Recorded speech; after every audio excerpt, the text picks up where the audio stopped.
না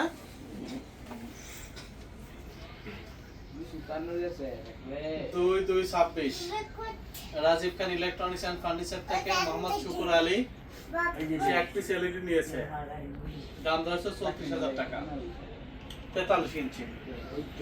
তো সে 4,000 টাকা জমা দিয়েছে, বাকি আছে 30,000 টাকা। সে তার বাকি টাকা আগামী 7 মাসের ভিতর সম্পূর্ণ পরিশোধ করবে।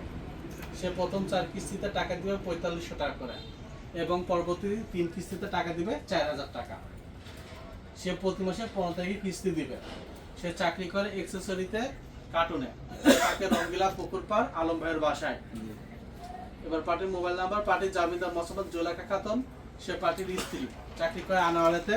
মোবাইল কিস্তি কোনো অবস্থায় কম নেওয়া হয় না এবং বিক্রিত মাল ফেরত নেওয়া হয় না।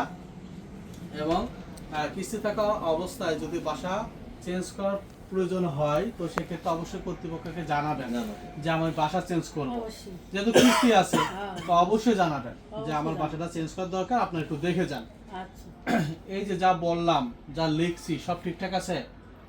আপনাদের সম্মতিক্রমে তো মালটা নিচ্ছেন, অবশ্যই দোয়া করি। এবং আমাদের শোরুম রাজীব খান ইলেকট্রিক্যাল ফার্নিচার এর সাথে থাকবেন, যে কোনো মালামাল লাগলে এখান থেকে নিবেন। ওকে, ধন্যবাদ।